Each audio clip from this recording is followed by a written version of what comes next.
Hello दोस्तों, Umakant Yadav sir GS classes के इस ऑनलाइन प्लेटफॉर्म पे आपका बहुत बहुत स्वागत है। हम लोग पिछले सेशन में मुगल साम्राज्य जहांगीर के बारे में बात कर लिए थे और आज के सेशन में हम लोग शाहजहां के बारे में बात करेंगे, जिसने ताजमहल का निर्माण करवाया। और हम लोग शाहजहां के काल को ही स्थापत्य कला का स्वर्णकाल पढ़ते हैं, यानी इसने अपने समय में बहुत से स्मारकों का स्थापना करवाया, तो उसको पढ़ेंगे। इसीलिए इसके काल को स्थापत्य कला का स्वर्णकाल कहा जाता है। इसके पहले हमने जहांगीर के काल को देखा, जिस चित्रकला के लिए प्रसिद्ध था, तो इसलिए उसके काल को चित्रकला का स्वर्णकाल कहा जाता है। उसके पहले हमने अकबर के काल को पढ़ा, जो साहित्य जिसके समय में बहुत ज्यादा मात्रा में कई साहित्यों का फारसी भाषा में अनुवाद करवाया गया। उसके समय में रामायण भी लिखी गई, जो रामचरितमानस थी, तो इसलिए उसके काल को साहित्य का स्वर्णकाल कहा जाता है। आज हम लोग ताजमहल बनवाने वाले बादशाह शाहजहां के बारे में बात करने जा रहे हैं, ठीक, जिसके बारे में लिखा भी गया है। मुगल साम्राज्य शाहजहां कब से कब तक, 1627 से लेकर के 1658 ईस्वी तक। ये वही शाहजहां है जहांगीर का बेटा।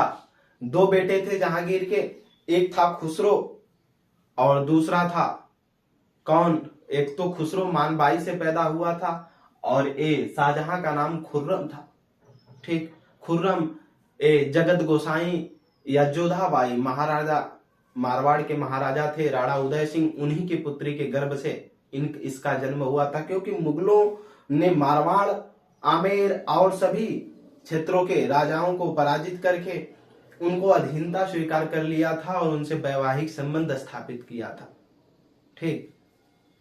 तो उनसे वैवाहिक संबंध स्थापित करने के बाद शाहजहां जो खुर्रम था, ठीक, इसके पिता दो शादी किए हुए थे, बाद में तीसरी नूरजहां से कर लिए। तो पहली मानबाई से किए, जिसका खुसरो था, ठीक, जो राजा आमेर के राजा भगवान दास की पुत्री थी, ठीक। इसके बाद अगले जो दूसरी शादी उसने किया, ये जगत गोसाई महाराजा राणा उदय सिंह की जो पुत्री थी जगत गोसाई या जोधाबाई से किया, जिसे खुर्रम खुसरो पैदा हुआ। फिर तीसरी शादी उसने नूरजहां से किया था, जिसकी पुत्री लाडली बेगम थी, जो बाद में चलने के बाद जहांगीर के ही एक और पुत्र शहरयार से शादी कर ली थी।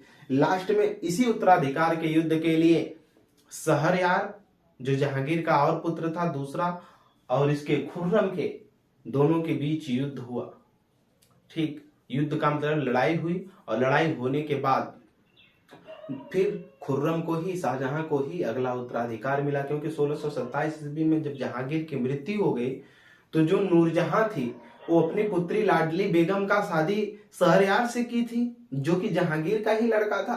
तो इसलिए जब शादी की थी तो वो अपने दामाद को ही अगला उत्तराधिकारी बनाना चाहती थी। एक तरफ से पुत्र भी लगता था और एक तरफ से दामाद भी लगता था शहरयार, क्योंकि जहांगीर का ही था और जहांगीर की उससे शादी भी किया था नूरजहां से, इसीलिए उसने शादी की अपनी लड़की की, कह लीजिए तो अपने लड़के से ही, और इसके बाद उसी को अगला उत्तराधिकारी घोषित की।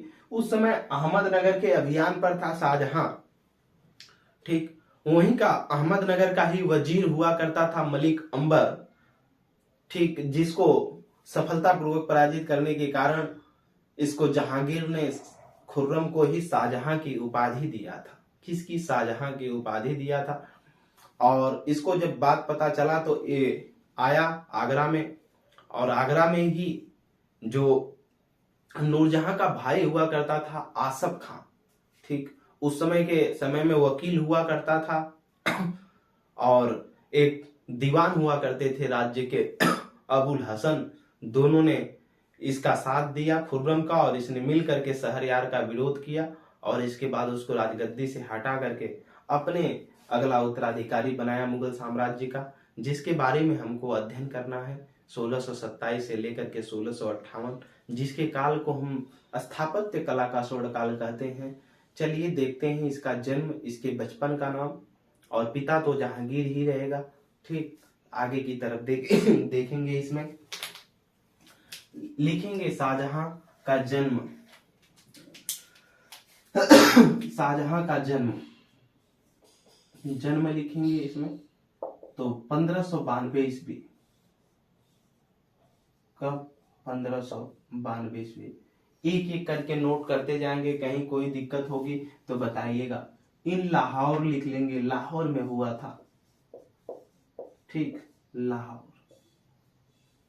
और जहांगीर की कब्र लाहौर के ही शाहदरा में है, इसको भी याद रखेंगे। पिता लिखेंगे, इसके पिता का नाम शाहजहां के तो जहांगीर, जिसके बचपन का नाम क्या था? सलीम। जहांगीर कोष्टक में सलीम लिख लेंगे। ठीक, और माता का नाम, ठीक, शाहजहां के माता का नाम तो लिख लेंगे जगत गोसाई। जगत गोसाई,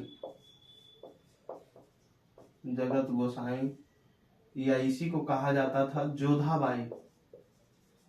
जोधाबाई। इसी के गर्भ से शाहजहां का जन्म हुआ था। शाहजहां के बचपन का नाम नोट करेंगे। शाहजहां के बचपन का नाम, शाहजहां के बचपन का नाम, के बचपन का नाम, शाहजहां के बचपन का जो नाम था वो था खुर्रम। नोट कर लेंगे, खुर्रम। शाहजहां के बचपन का नाम क्या था? खुर्रम था। ठीक, अहमदनगर अभियान पर इसने वहां के वजीर मलिक अंबर को पराजित किया सफलतापूर्वक। इसी से खुश होकर इसके पिता जहांगीर ने इसे शाहजहां की उपाधि दे दिया था। आगे की तरफ लिखेंगे इसमें खुर्रम के इसके शासनकाल को स्टार बनाकर लिखेंगे। इसके शासनकाल को, इसके शासनकाल को, इसके शासन काल को, इसके शासनकाल को स्थापत्य कला का, स्थापत्य कला का, स्थापत्य कला का स्वर्ण काल, स्वर्ण काल,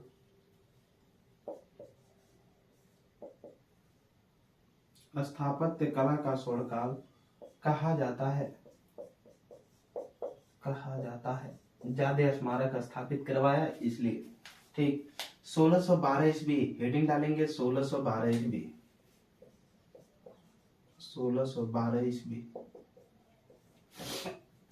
और इसी के दरबार में जो वकील हुआ करता था आसफ खां। आसफ खां कौन था? पिछली कक्षाओं में हमने बताया था कि नूरजहां का ही भाई था आसफ खां। ठीक, यानी एतमाउद्दौला जो था मिर्जा गयास बेग, ठीक, नूरजहां का पिता, उसी का पुत्र था। कौन? आसफ खां। आसफ खां की ही पुत्री थी। ठीक, आसफ खां की ही पुत्री थी अर्जुमंद बानो बेगम। कौन? अर्जुमंद बानो बेगम, जिसे मुमताज के उपाधि दिया, या जिसे कहा जो है मरियम, मल्लिका ए जमानी कहा करता था शाहजहां। ठीक, क्या? मल्लिका ए जमानी की उसे उपाधि दिया, मुमताज महल के नाम उसको संबोधित किया। देखेंगे 1612 ईस्वी में लिखेंगे इसने विवाह किया, लिखेंगे शाहजहां ने विवाह किया, ने विवाह किया, शाहजहां ने विवाह किया। किससे किया? नोट करेंगे अरुजमंद बानो बेगम, अरुजमंद बानो बेगम, अर्जुमंद बानो बेगम, अर्जुमंद बानो बेगम, अर्जुमंद बानो बेगम से इसने विवाह किया। कोष्टक में इसे लिख लीजिएगा। इसी को कहा जाता था क्या? मुमताज महल, मुमताज महल। इसी को क्या कहा जाता था? मुमताज महल कहा जाता था। ठीक, लिखिएगा शाहजहां ने उपाधि दी, शाहजहां, शाहजहां ने उपाधि दी, शाहजहां ने इसे उपाधि दिया था। क्या उपाधि दी? उपाधि दिया, उपाधि दिया। क्या उपाधि दिया था? नोट करेंगे यहाँ पर मल्लिका ए जमाने की, मल्लिका ए जमाने, ये जमाने की, मल्लिका ए जमाने की। अब अर्जुमंद बानो बेगम कौन थी? ठीक, इधर लिख लीजिएगा आसफ खां की पुत्री थी। आसफ खां की पुत्री थी। खां की पुत्री थी। पुत्री थी। आसफ खां की क्या थी? पुत्री थी। आसफ खां कौन थे? नूरजहां का भाई था।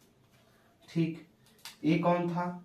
नूरजहां का भाई। नोट कर लीजिएगा इसको भी, नूरजहां का भाई।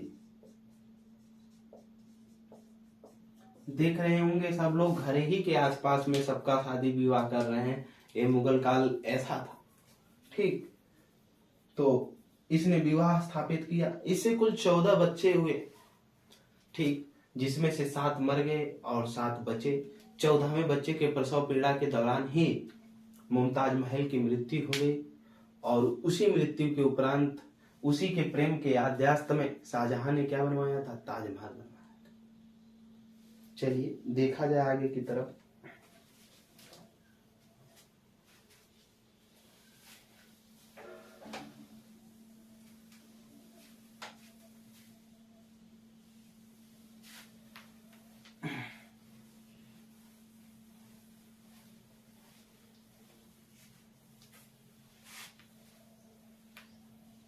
चलिए आगे की तरफ लिखिएगा।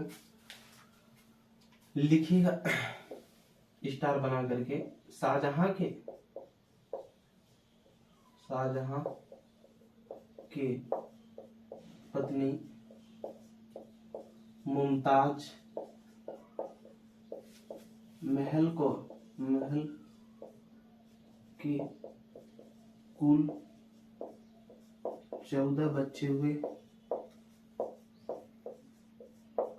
और 14वें बच्चे की प्रसव हो ही रहा था कि उसे पीड़ा के दौरान इसकी मृत्यु हुई।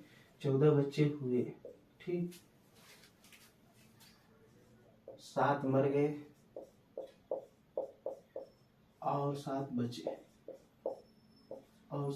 बचे। ठीक, तो इसमें से लिखेंगे 4 पुत्र और 3 पुत्रियां। 4 पुत्र और 3 पुत्रियां। 3 पुत्री। ठीक, नोट करेंगे। पहले का नाम था दारा शिकोह। क्या? दारा शिकोह, जिसे लघु अकबर भी कहा जाता था। क्या कहा जाता था? लघु अकबर, क्योंकि अकबर की तरह इसका सब कुछ व्यवहार था। दूसरा नोट करेंगे इसमें औरंगजेब।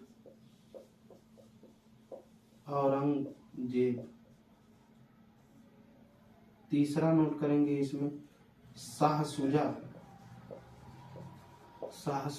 औरंगजेब के बारे में हमको आगे पढ़ना भी है, इंपॉर्टेंट है, नाम याद रखेंगे। और मुराद बख्श।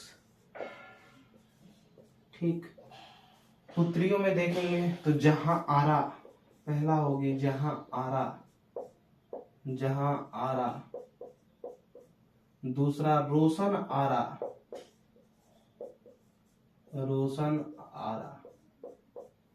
तीसरा नोट करेंगे गोहन आरा।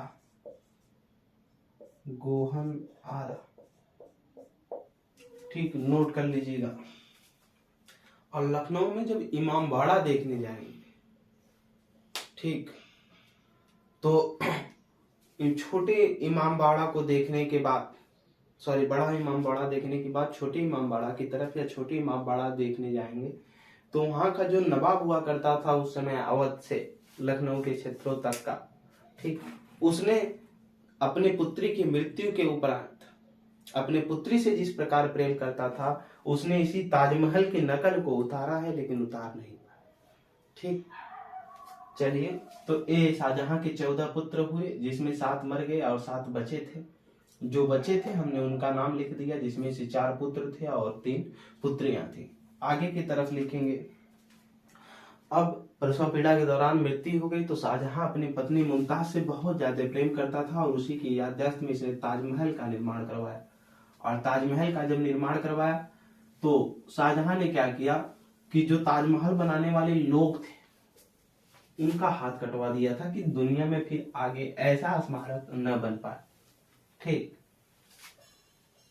आगे की तरफ लिखेंगे 22 साल में बन करके ताजमहल बन करके तैयार हुआ था।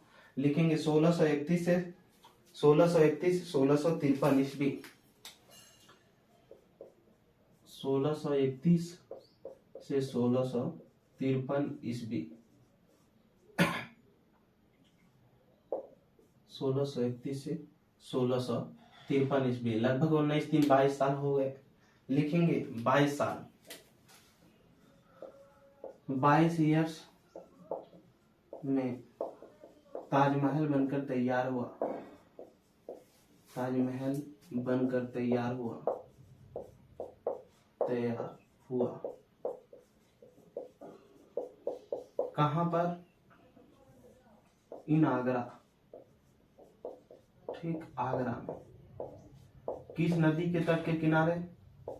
यमुना तट के, ठीक। कई बार पूछा गया है एसएससी की परीक्षाओं में कि अकबर किस नदी का पानी पीता था, तो यमुना नदी के तट पर आगरा में था, तो यमुना नदी थी, उसी का पानी पीता था, क्योंकि उस समय तो टंकी नल या समरसेबल तो हुआ नहीं करते थे, तो इसलिए यमुना तट का ही पानी सभी लोग सेवन करते थे। आगे लिखिएगा, इसमें उपयोग किया गया है, इसमें उपयोग किया गया है, इसमें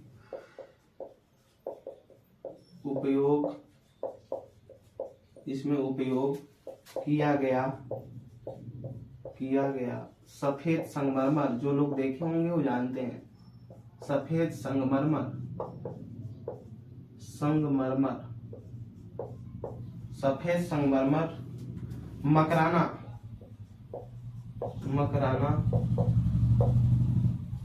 नामक स्थान से आया था,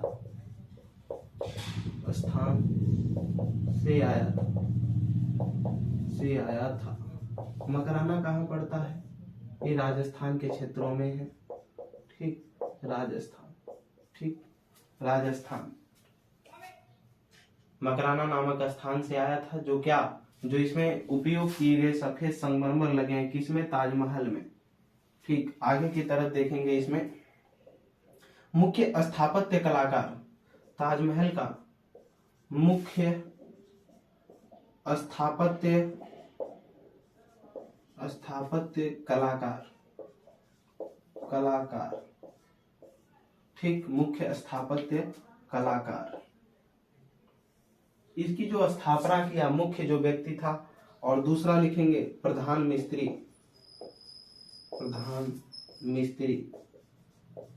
इसने डिजाइन, जो वास्तुकार था, इसने जो डिजाइन तैयार करके दिया था प्रधान मिस्त्री, वो था उस्ताद ईसा। नाम दोनों का देखिएगा सेम है, ईसा, और ये थे उस्ताद अहमद लाहौरी। दोनों का हाथ कटवा दिया था शाहजहां, ठीक। बाकी जो भी इनकी जिम्मेदारियां होती थी खुद बादशाह ने लिया था। मुख्य स्थापत्य कलाकार उस्ताद अहमद लाहौरी, और प्रधान मिस्त्री उस्ताद ईसा था, जिसने डिजाइनिंग ताजमहल की दिया था।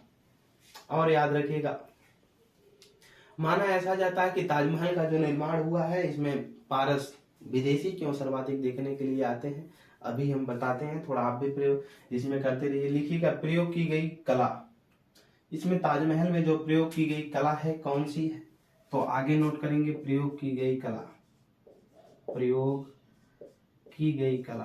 ताजमहल में कौन सी कला प्रयोग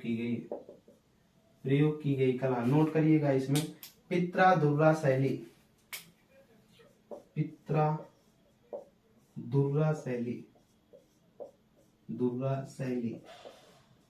ठीक, जो कहां से आई थी? ईरानी कला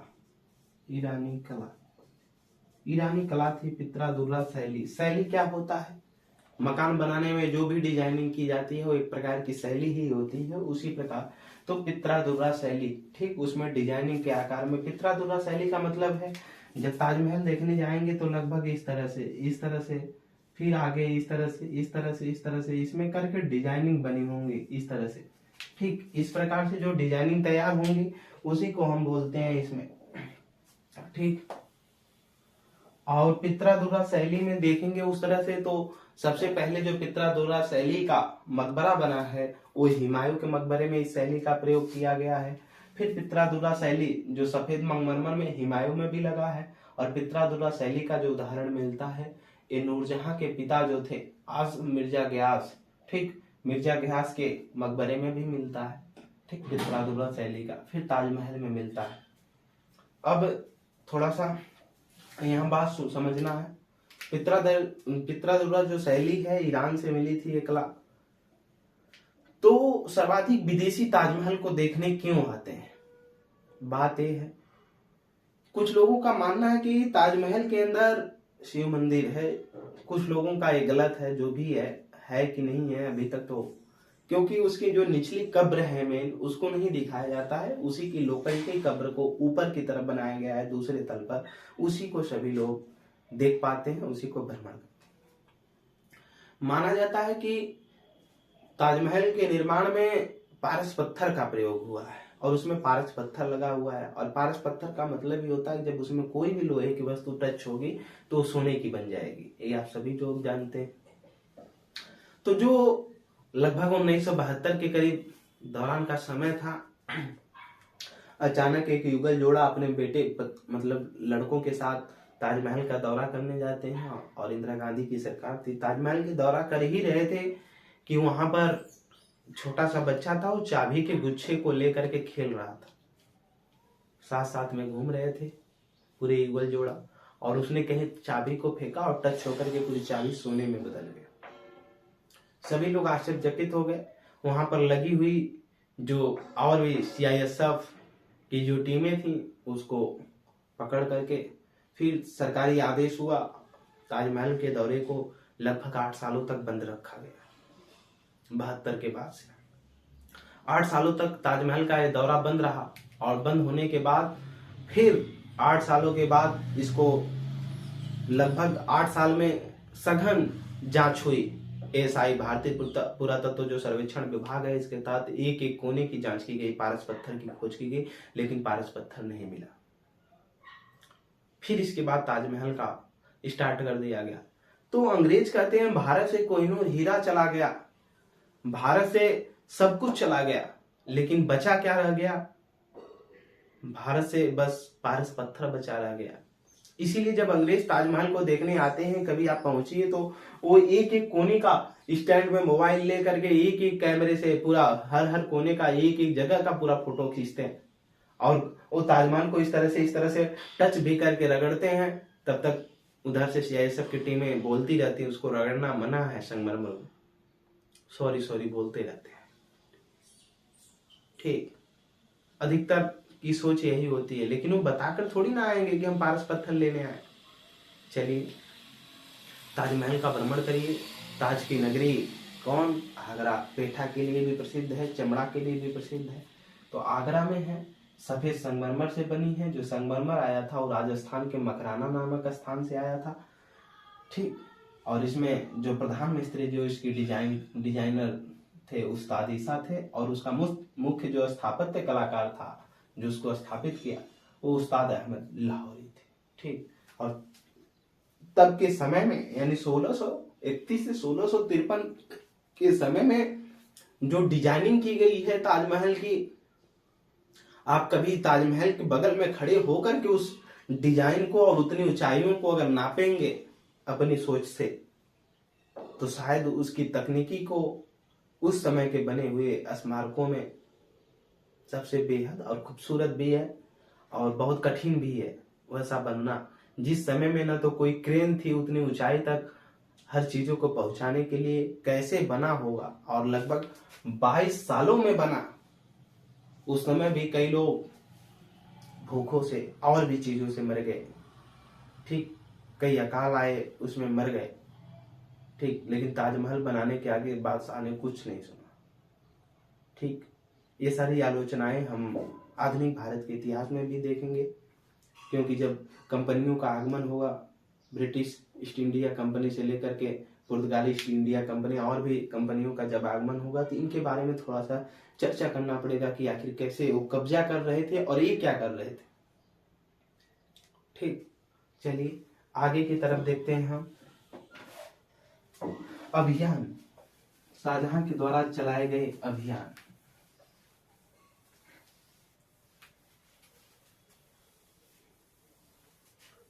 शाहजहां के द्वारा चलाए गए अभियान। शाहजहां के द्वारा चलाए गए अभियान लिखेंगे 1636 ईस्वी दक्कन अभियान। 1636 ईस्वी दक्कन अभियान। दक्कन अभियान, ठीक। दक्षिण भारत, दक्कन का पठार, महाराष्ट्र वाला क्षेत्र, ठीक। दक्कन अभियान लिखेंगे। इस दौरान जब शाहजहां ने इस दौरान जब शाहजहां ने इस दौरान जब शाहजहां ने जब शाहजहां ने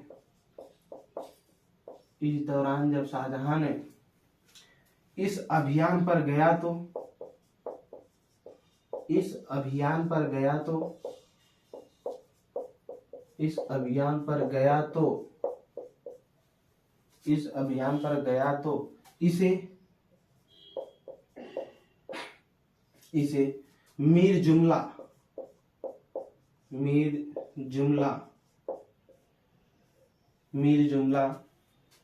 के द्वारा